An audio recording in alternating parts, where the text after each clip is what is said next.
In the late 1870s, during the height of the American frontier era, a puzzling mystery took root in the dusty plains of Texas. A small town named Marlow, nestled along a stagecoach route, became the center of a strange tale that baffled both locals and travelers alike. It was a place where life was simple yet tough, where settlers worked hard to build their futures amidst the vast wilderness. But one night, something happened that the people of Marlow would never forget. It began with the disappearance of a stagecoach. The coach was carrying passengers, supplies, and a shipment of silver coins destined for a nearby bank. The driver, an experienced hand named Thomas Grady, was known for his reliability. That evening, he departed from Marlow as scheduled, heading south to the next station, a journey that should have taken less than half a day. When the coach failed to arrive, people assumed it had been delayed by weather or trouble with the horses. But when days passed with no sign of it, a search party was formed. What the searchers found was more puzzling than anything they had imagined. The stagecoach was discovered abandoned in a remote canyon, its horses still hitched but visibly distressed. The interior of the coach was intact, with the passengers' belongings scattered about, but there was no sign of the driver, the guard, or the 4 passengers who had been aboard. The shipment of silver coins was also gone. Yet, there were no signs of a struggle, no blood, no tracks leading away, and no indication of an ambush. It was as if the people had simply vanished into thin air. The discovery sent shockwaves through the town. Lawmen and locals combed the area, searching for clues. They found nothing but eerie silence. The canyon walls were steep and unscalable without equipment, and there were no tracks leading into the wilderness. Even the horses' hoofprints seemed to end abruptly, as though they had been lifted off the ground. Some began to whisper that something unnatural had occurred, that perhaps spirits or otherworldly forces had taken the passengers. As word of the mystery spread, curious investigators and adventurers arrived in Marlow, hoping to solve the riddle. Among them was a former Pinkerton detective named Elias Harper, a man known for his sharp mind and skepticism of the supernatural.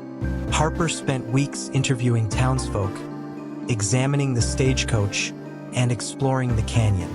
He theorized that bandits had staged an elaborate heist, though he couldn't explain the lack of evidence or tracks. One evening, while studying the area around the canyon, Harper noticed something peculiar. On a rocky ledge near the site where the stagecoach was found, he discovered strange markings etched into the stone. The symbols were unlike anything he'd seen before, a series of spirals and geometric patterns that seemed deliberately placed. Harper showed the markings to a local rancher who had lived in the area his entire life. The man's face turned pale. He claimed the symbols resembled ancient signs left by an unknown people who once roamed the plains, a group shrouded in legends of mysterious disappearances and strange happenings. As Harper delved deeper, he uncovered more unsettling details. He learned that the canyon had a dark reputation among the native tribes in the region. They called it the place of vanishing shadows and avoided it, believing it to be cursed.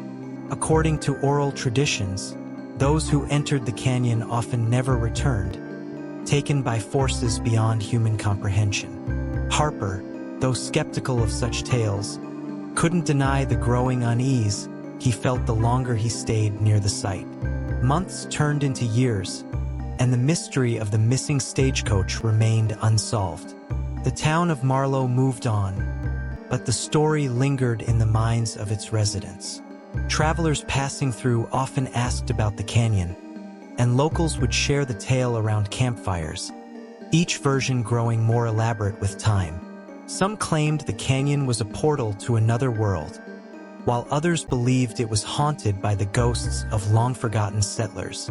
Skeptics dismissed these stories as tall tales born of fear and imagination. Elias Harper eventually left Marlow, his investigation inconclusive. Before he departed, he wrote a letter to a colleague, expressing his frustration. "There are forces in this world we do not yet understand," he wrote. "Whether natural or supernatural, something happened in that canyon, and I fear we may never know the truth."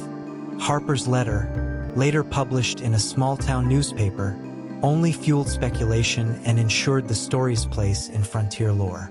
Today, the mystery of the Marlow stagecoach remains one of the great unsolved enigmas of the Old West. The canyon, now overgrown and rarely visited, still carries an air of unease. Those brave enough to venture there report an unnatural stillness, as if the land itself remembers what happened long ago. The markings on the ledge have faded with time, but their memory persists, passed down through generations. And so the legend endures. Was it bandits, a natural disaster, or something beyond human understanding? The answers lie buried in the dust of history, a reminder that even in an age of exploration and discovery, some mysteries refuse to be unraveled.